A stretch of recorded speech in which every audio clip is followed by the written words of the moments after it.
안녕하세요. 단대보중 수학 3 2단원 2차 방정식의 다항식의 곱셈과 인수분해에 관한 영상이 되겠습니다.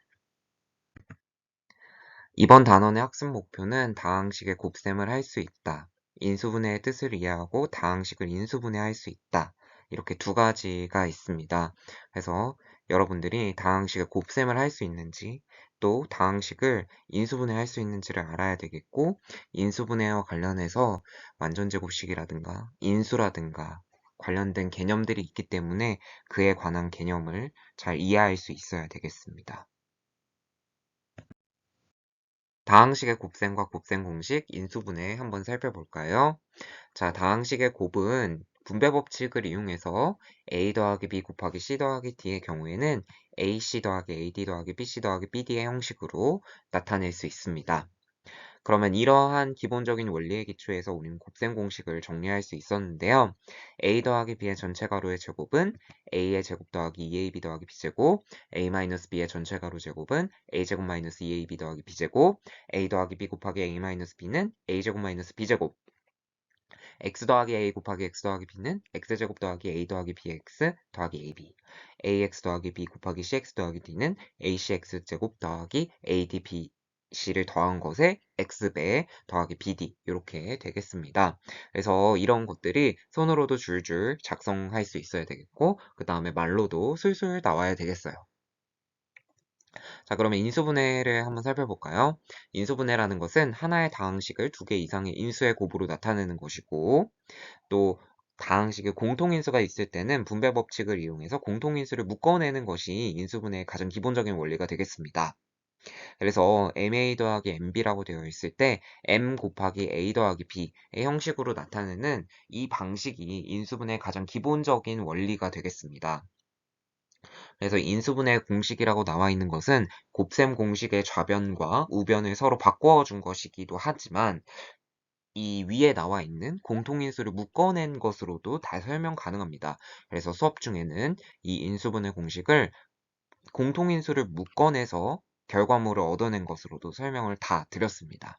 그래서 이 좌변에 등장한 인수분해와 관련된 식을 우변과 같이 나타낼 수 있는데 이것을 곱셈 공식으로도 설명할 수 있지만 공통인수를 묶어낸 것으로도 이제 설명을 할 수 있어요. 그래서 a제곱 더하기 2ab 더하기 b제곱은 a 더하기 b의 전체 가로 제곱, a제곱 마이너스 2ab 더하기 b제곱은 a 마이너스 b의 전체 가로 제곱, a제곱 마이너스 b의 제곱은 한 번은 더하기 한 번은 빼기이기 때문에 a 더하기 b 곱하기 a 마이너스 b가 되겠습니다.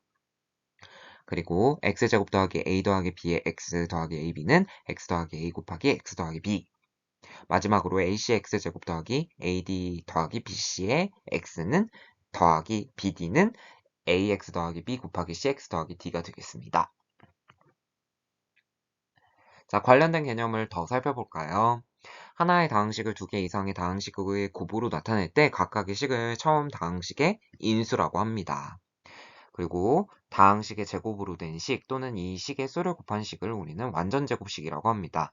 그래서 완전제곱식이라고 하는 것은 어떤 형식을 가리켜서 말하는 것입니다. 그래서 예를 들어서 x-1의 제곱, 또 2분의 1배의 x 더하기 2y의 제곱과 같이 어떤 형태의 제곱으로 된 식 혹은 그 제곱으로 된 식의 숫자를 곱한 것이 바로 완전제곱식이 되겠습니다. 그리고 넘어가기 전에 인수와 관련돼서 여러분들이 좀 헷갈려 하는 것도 있고 한데 인수는 수도 될 수 있고 문자도 될 수 있습니다. 그래서 기본적으로 인수분해를 할 때는 항상 공통인수를 묶어 주어야 되는데 그 공통인수는 문자도 될 수 있고 숫자도 될 수 있습니다.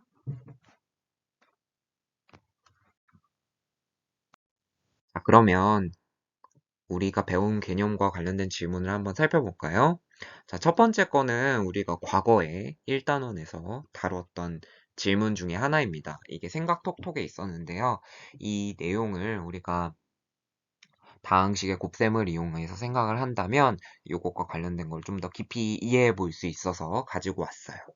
그래서 두수 AB에 대해서 루트 A 더하기 루트 B는 루트 A 더하기 B가 성립할 수 있는지 설명하시오라고 되어 있습니다. 그래서 요거를 이제 설명하려면 완전제곱을 이제 이용해서 설명을 할 수 있습니다. 그래서 일단 기본적으로 성립은 하지 않아요. 성립하지 않는 게 맞는데 어떤 경우에 이 식이 성립할 수 있는지는 설명을 해볼 수 있습니다. 그래서 그 설명 방법은 이제 좌변과 우변을 동시에 제곱을 해주면 루트 a 더하기 루트 b의 제곱은 a 더하기 2배 루트 ab 더하기 b가 우변인 a 더하기 b가 된다 하는 것으로 이제 정리를 해볼 수 있고, 좌변과 우변에 각각 a와 b가 있으니까 그거를 지워주게 되면 루트 ab는 0이 됩니다. 그러면 다시 한번 양변을 제곱해주면 AB가 0이 되니까 이곳은 A는 0 또는 B는 0이라는 이제 결과를 얻어낼 수 있습니다. 그래서 이 등식이 성립하는 경우는 A가 0 또는 B가 0일 때만 성립을 하고 그렇지 않은 경우에는 성립할 수 없습니다. 그래서 어떤 경우에는 성립이 되고 어떤 경우에는 성립이 되지 않기 때문에 우리는 이 문제에 대해서 성립할 수 없다라고 얘기를 해야 하는 게 맞고, 거기에 어떤 조건을 붙인다면 A는 0 또는 B는 0일 때만 성립이 가능하다라는 이제 조건을 붙여줄 수 있습니다. 자, 두 번째로 넘어가 볼게요. 이 기역, 니은, 디귿, 리을에 관련된 식을 한번 생각을 해보고 같은 것끼리 짝지어보라 라고 이제 설명이 되어 있습니다. 그래서 이 내용은 두 가지 방식으로 설명을 해볼 수 있는데요.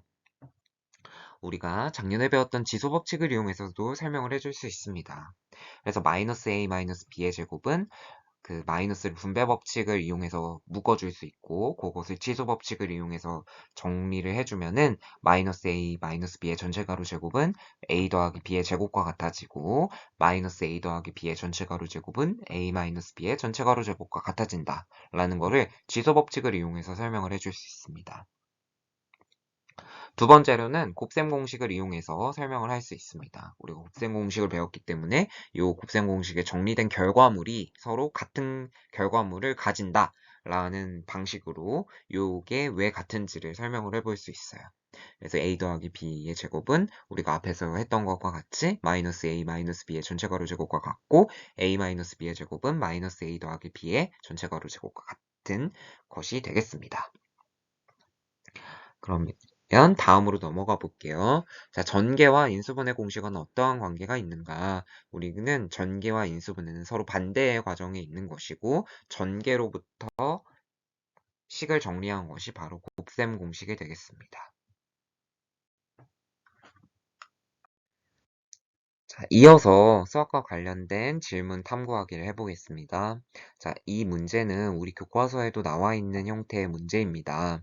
그래서 이러한 형식일 때 요것과 관련된 계산을 참 여러 가지 방법으로 해줄 수 있어요. 그래서 이걸 직접 대입해서 풀 수도 있고, 인수분해 공식을 이용할 수도 있고, 완전제곱식을 이용해서도 풀 수 있습니다. 그래서 어떤 방식이든지 간에 여러분들이 편한 방식을 이용해서 값을 구해주면 되겠는데요. 어떤 방법을 택하더라도 결과값은 같은 값이 나옵니다. 그래서 직접 대입하게 되면 루트 7 더하기 1의 제곱과 관련된 계산, 그리고 분배 법칙에 관련된 계산이 필요합니다. 그래서 그것을 계산해 주게 되면은 2루트 7, 2루트 7이 없어지기 때문에 8 빼기 3 빼기 2를 해줘서 3이라는 결과를 얻어줄 수 있습니다. 자, 인수분해 공식을 이용해 본다면 x제곱 마이너스 2x 마이너스 3이 x 더하기 1 곱하기 x 마이너스 3이 되고, 거기에 다시 x값을 루트 7 더하기 1이라고 지정해 주게 되면 곱셈 공식을 이용해서 7 빼기 4는 3이 된다 라고 마무리를 지어줄 수 있습니다. 마지막으로 완전제곱식을 이용한다면 x제곱 마이너스 2x 마이너스 3은 x제곱 마이너스 2x 플러스 1 빼기 4로 정리할 수 있으니까, 그것을 다시 완전제곱식으로 표현을 해주면 x-1의 제곱 마이너스 4가 되니까 그 자리에 루트 7 더하기 1을 대입해주면은 7 빼기 4는 3이다 라고 이제 결과를 내려줄 수 있습니다. 그래서 이 문제의 정답은 3이 되겠습니다. 두 번째 문제 살펴보도록 하겠습니다. 이 문제는 우리 교과서의 단원 마무리 문제에도 거의 똑같은 것이 있습니다. 자, 0과 2 사이에 있는 a에 대해서 루트 a제곱 더하기 4a 더하기 4 더하기 루트 a제곱 마이너스 4a 플러스 4 요 식을 간단히 해보아라 라는 것이 되겠습니다. 그래서 a가 0과 2 사이에 있을 때 a 더하기 2의 경우에는 양수가 되고요. a에서 2를 빼주게 되면 음수가 됩니다. 이거는 이제 부등식의 성질을 이용해주면 되겠죠. 자, 그런 다음에 우리가 1단원에서 이런 내용을 배웠습니다. a가 양수이면 루트 a의 제곱은 a가 되고 루트 마이너스 a의 제곱 역시 a가 됩니다. 그런데 이게 음수가 돼버리게 되면 루트 a의 제곱은 마이너스 a가 되고 루트 마이너스 a의 전체 가로 제곱에 그거 해준 것은 마이너스 a가 된다 라는 거를 우리가 앞에서 정리를 했었어요. 영상에도 나와 있습니다. 그래서 이걸 바탕으로 이제 그 근호가 들어간 식을 정리를 해줄 수 있어요. 그러면 이제 루트 a제곱 더하기 4a 더하기 4는 루트 a 더하기 2의 제곱이 되고, 그 다음에 두 번째에 나와 있는 루트 a제곱 마이너스 4a 더하기 4는 루트 a 마이너스 2의 제곱이 됩니다. 그러면 이게 양수인 것은 그대로 나오게 되고 음수인 것은 마이너스 5를 달고 나오기 때문에 a 더하기 2 마이너스 배에 a 마이너스 2가 되니까 최종적인 결과는 4가 되겠습니다. 그래서 이런 계산이 중학교에도 여러 차례 등장하지만 내년부터는 정말 많이 등장하거든요. 그래서 이런 것과 관련된 연습을 많이 해볼 필요가 있습니다. 자, 지금까지 중학교에서 시계 계산을 여러 가지 배운 것을 살펴보았습니다. 자, 그래서 1학년 때는 1차 시계 덧셈 뺄셈이라든가, 그 다음에 2학년에서는 단항식과 다항식의 계산, 지수법칙, 뭐 기타 등등 여러 가지를 배웠고요. 이제 3학년에서는 다항식의 곱셈과 인수분해를 배웠습니다.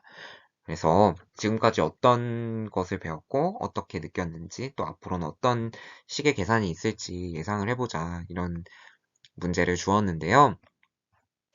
여러분들의 응답 중에서 기억에 남는 것이 정말 차근차근 공부하였다, 재미있게 공부하였다, 이런 응답들이 있었고요.